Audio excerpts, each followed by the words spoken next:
The moment the world had been waiting for finally arrived on the evening of February 22nd, 2026, and it was nothing short of breathtaking. Prince William and Princess Catherine stepped onto the red carpet at the Royal Festival Hall in London for the 2026 BAFTA Film Awards, their first joint public appearance in 3 years, and their first together since the seismic arrest of William's uncle Andrew Mountbatten Windsor sent shockwaves through Buckingham Palace and beyond. The timing could not have been more charged. Just days earlier on Thursday, Andrew Mountbatten Windsor, stripped of his HRH title, but never fully escaping the long shadow of his association with convicted sex offender Jeffrey Epstein, was arrested by Thames Valley Police on suspicion of misconduct in public office.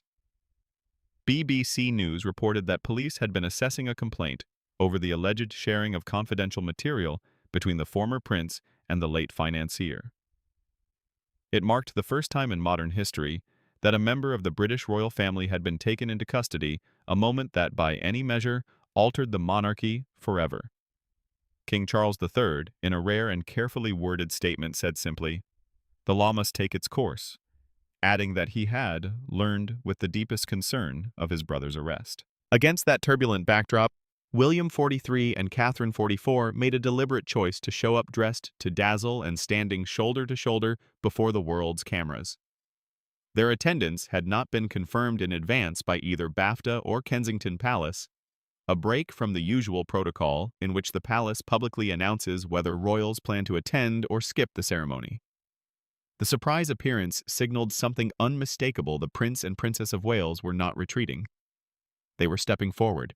Catherine arrived in a vintage Gucci gown she had first worn in 2019. A romantic sweep of blush and lilac fabric in two shimmering tones, finished with a flowing A-line skirt and a deep burgundy velvet tie cinched at the waist. She wore her long dark hair down and curled her makeup understated and elegant. At her wrist, a diamond bracelet caught the light, while Queen Elizabeth's Greville diamond chandelier earrings, crafted by Cartier, framed her face with quiet grandeur. A dark red velvet box clutch completed the look.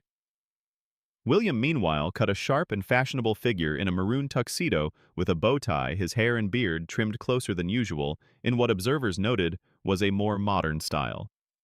Together, the pair radiated a quiet, deliberate power. Body language expert Judy James, speaking to the Mirror, noted the complexity beneath the polished surface.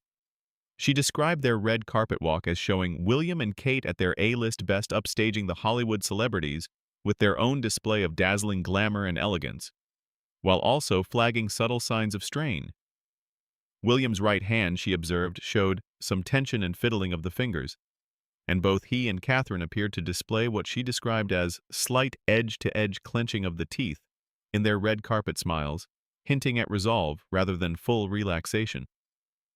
William's posture was also noted as slightly ducked toward the cameras, projecting modesty rather than arrogance. Their matching burgundy and blush color palette, Judy added, sent a clear message of unity, one bonded unit and a royal power couple. William's own words during the evening were perhaps the most candid signal of all. When asked by a guest whether he had watched Hamnet, one of the night's nominated films, he paused and replied with quiet directness, "I need to be in quite a calm state, and I am not at the moment. I will save it." The remark was brief, but in the context of the week his family had endured, it said everything. The night carried added significance beyond the royal family drama.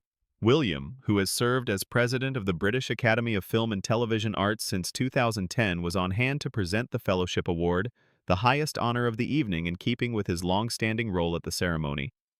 This year's show was also notable for welcoming first-time host Alan Cumming, best known for his role on The Traitors.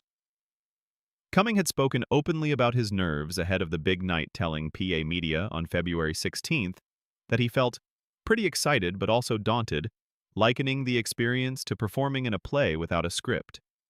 He promised the audience a balance of celebration and mischief, though he made clear he would not be cruel, calling himself mischievous and a bit cute, in a way that allows him to be a little more biting or provocative without scaring people away. The last time William and Catherine attended the BAFTAs together was in 2023, when Catherine wore an Alexander McQueen gown paired with long black opera gloves, and the two mingled alongside celebrities including Leonardo DiCaprio, Kate Hudson, and Jessie Buckley. The following year, in 2024, William attended solo. Catherine had just undergone abdominal surgery, and within weeks, she would reveal publicly that she had been diagnosed with cancer and was undergoing chemotherapy. Her journey back to health had been followed closely by the public, and her appearance at a Six Nations rugby match the day before the BAFTAs, Saturday, February 21st, marked her first public outing since Andrew's arrest on Thursday. Sunday night at the Royal Festival Hall was her second in as many days, and the statement it made was unmistakable. The royal family has had no shortage of challenges in recent weeks. Andrew's name had been surfacing repeatedly in the latest wave of Epstein-related document releases, and the images and allegations tied to those files had kept the monarchy in uncomfortable headlines for over a month before his arrest. The palace notably was said to have been uninformed of Andrew's arrest until it actually took place on Thursday, a detail that underscored just how far the former Duke of York has drifted from the inner circle of the working royals. William and Catherine's decision to appear at the BAFTAs, poised and immaculate in the face of all of it, was widely read as a message of continuity and composure, a reminder that the institution of the monarchy, whatever storms may gather around it, intends to press forward. Whether that composure reflects genuine steadiness or extraordinary discipline under pressure is perhaps a question only they can answer. What do you think about William and Kate's decision to step out publicly just days after Andrew's arrest? Was it the right call, or should the royal family have taken a more private moment? Drop your thoughts in the comments below, and if you found this story worth your time, hit that like button, subscribe, so you never miss an update, and share this with someone who follows the royals as closely as you do.